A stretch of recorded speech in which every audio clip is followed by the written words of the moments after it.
So next ಅಡುಗೆ ಏನಪ್ಪ ಅಂದರೆ ಅವಲಕ್ಕಿ ಇದರಲ್ಲಿ ಮಹಾರಾಷ್ಟ್ರ ಕಡೆಯಿಂದ ಪೋಹಾ ಅಂತಾರೆ. ಅವಲಕ್ಕಿ ಮಾಡೋ ವಿಧಾನ: ಫಸ್ಟ್ ಅವಲಕ್ಕಿ ನೆನೆ ಇಟ್ಕೋಬೇಕು. ಎಷ್ಟಾದ್ರೆ ನೆನೆ ಇಟ್ಕೊಳ್ಳಿ, ಡಿಪೆಂಡಿಂಗ್ ಆನ್ ನಿಮ್ಗೆ ಎಷ್ಟು ಬೇಕು ಅಷ್ಟು. ಒಂದು ಕಪ್ ಮೆಜರಿಂಗ್ ಯಾವ್ದು ಇಟ್ಕೋತೀರ ಅದು ಡಿಪೆಂಡಿಂಗ್ ಆನ್ ಎಷ್ಟು ಜನಕ್ಕೆ ಬೇಕು ಅಥವಾ ಎಷ್ಟು ಜನ ಒಬ್ಬೊಬ್ಬರು ಎಷ್ಟು ತಿಂತಾರೆ ಅಳತೆ ಮೇಲೆ ಡಿಪೆಂಡ್ ಆಗುತ್ತೆ. 1 ಕಪ್ಗೆ ಈರುಳ್ಳಿ ಕಟ್ ಮಾಡ್ಕೋಬೇಕು. ಈರುಳ್ಳಿ ಆದಮೇಲೆ ಹಸಿಮೆಣ್ಸಿಕಾಯಿ ಕಟ್ ಮಾಡಿಕೊಂಡು ಒಗ್ಗರಣೆ ಹಾಕ್ಕೋಬೇಕು. ಫಸ್ಟ್ ಈರುಳ್ಳಿನ ಬಾಂಡಿಗೆ ಹಾಕ್ಕೊಂಡು ಆಮೇಲಿಂದ ಹಸಿಮೆಣ್ಸಿಕಾಯಿ ಹಾಕ್ಕೊಂಡು ಎಣ್ಣೆ ಹಾಕಿ ಆ ಎಣ್ಣೆಯಲ್ಲಿ ಇದನ್ನ ಒಗ್ಗರಣೆ ಹಾಕ್ಕೊಳ್ಳೋವಾಗ ಜೊತೆಗೆ ಸಾಸಿವೆ, ಜೀರಿಗೆ, ಆಮೇಲೆ ಅರಿಶಿನ ಪುಡಿ ಇಷ್ಟು ಹಾಕ್ಕೋಬೇಕು. ಇಷ್ಟು ಹಾಕ್ಕೊಂಡಾದ್ಮೇಲೆ ನೆಕ್ಸ್ಟ್ ಏನಪ್ಪ ಅಂದರೆ ಇದನ್ನು ನೆನೆ ಇಟ್ಕೊಂಡಿರೋ ಅವಲಕ್ಕಿನ ನೀಟಾಗಿ ಅದನ್ನು ಹಿಂಡ್ಕೋಬೇಕು. ಡ್ರೈ ಆಗಬೇಕು. ಆ ಥರ ಡ್ರೈ ಆದ್ಮೇಲೆ ಅದನ್ನು ಸಪ್ರೇಟಾಗಿ ಇಟ್ಕೊಂಡು ಅದನ್ನು ನೀವು ಒಗ್ಗರಣೆ ಏನಿದೆ ಆ ಒಗ್ಗರಣೆಗೆ ಇದನ್ನ ಹಾಕ್ಕೊಂಡು ಇದನ್ನ ನಿಂಬೆಹಣ್ಣನ್ನ ಹಿಂಡ್ಕೋಬೇಕು. ನಿಂಬೆಹಣ್ಣು ಹಿಂಡ್ಕೊಂಡು ಇಷ್ಟೆಲ್ಲದನ್ನು ಕಲಿಸ್ಕೋಬೇಕು. ಇಷ್ಟೇ ಇರೋದು ಬೇರೆ. ಆಮೇಲೆ ಕಡಲೆಬೀಜ ಕೂಡ ಎಣ್ಣೆ ಫಸ್ಟ್ ನೀವು ಹಾಕ್ತಿರಲ್ಲ, ಇದು ಈರುಳ್ಳಿ ಹಾಕೋಕ್ಕಿಂತ ಮುಂಚೆ ಆವಾಗಲೇ ಅದನ್ನ ಹುರ್ಕೋಬೇಕು. ಹುರ್ಕೊಂಡಾದ್ಮೇಲೆ ಅದಕ್ಕೆ ಈ ಎಲ್ಲದನ್ನು ನೀವು ಹಿಂಡು ಇಟ್ಕೊಂಡಿರೋ ಇದನ್ನ ಅವಲಕ್ಕಿನ ಕಲಿಸ್ಕೊಂಡು ತಿನ್ನೋದಷ್ಟೇ. ಬೇಕಾದ್ರೆ ಸ್ವಲ್ಪ ನಿಂಬೆಹಣ್ಣು ಮೇಲೆ ಒಂದು ಸ್ವಲ್ಪ ಹಿಂಡ್ಕೊಂಡು ತಿನ್ನೋದು. ಇದು ಅವಲಕ್ಕಿ ಮಾಡೋ ವಿಧಾನ.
ಸೊ ಗ್ರೀನ್ ಆಗಿ ಕಾಣಬೇಕು ಅಂತ ಹೇಳಿದ್ರೆ ಕೊತ್ತಂಬರಿ ಹೇಳೋದು ಮರೆತುಬಿಟ್ಟಿದ್ದೆ.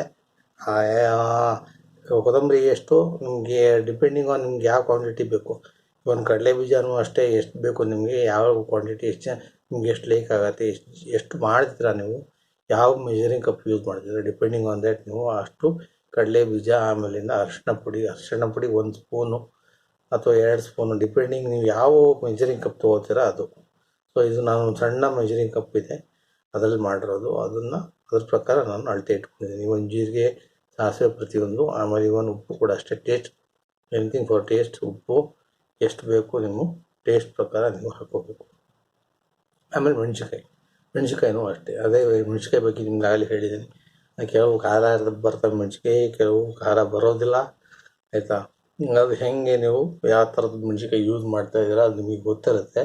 ಅದ್ರ ಮೇಲೆ ಒಂದೋ ಎರಡೋ ನೀವು ಕಟ್ ಮಾಡ್ಕೊಂಡು ಹಾಕ್ಕೋಬೋದು. ಜಾಸ್ತಿ ಖಾರ ತಿನ್ನೋರು ಜಾಸ್ತಿ ಹಾಕ್ಕೋತಾರೆ. ಈ ಕಡೆ ಮಹಾರಾಷ್ಟ್ರ ಕಡೆ ಎಲ್ಲ ಹೇಳ್ತೀನಿ, ಮೆಣಸಿನ್ಕಾಯಿ ಜಾಸ್ತಿ ಇರುತ್ತೆ, ಅವಲಕ್ಕಿ ಕಡಿಮೆ. ಆ ಥರ ಮಾಡ್ಕೊಂಡು ತಿನ್ನೋರು ಇದ್ದಾರೆ, ಇಲ್ಲ ಅಂತಲ್ಲ. ನಿಮ್ಗೆ ಹೇಗೆ ಬೇಕು ಆ ಥರ ಡಿಪೆಂಡಿಂಗ್ ಆನ್ ಯಾವ್ದು ಮೆಜರ್ ಬೇಕು ಆ ಮೆಜರ್ ಮೇಲೆ ನೀವು ಇದನ್ನು ಕ್ವಾಂಟಿಟಿನ ಇದು ಹೆಚ್ಚು ಕಡಿಮೆ ಮಾಡ್ಕೋಬಹುದು. ಲೈಕ್ ಮಾಡಿ, ಶೇರ್ ಮಾಡಿ, ಸಬ್ಸ್ಕ್ರೈಬ್ ಮಾಡಿ ಈ ಯೂಟ್ಯೂಬ್ ಚಾನಲ್ಗೆ.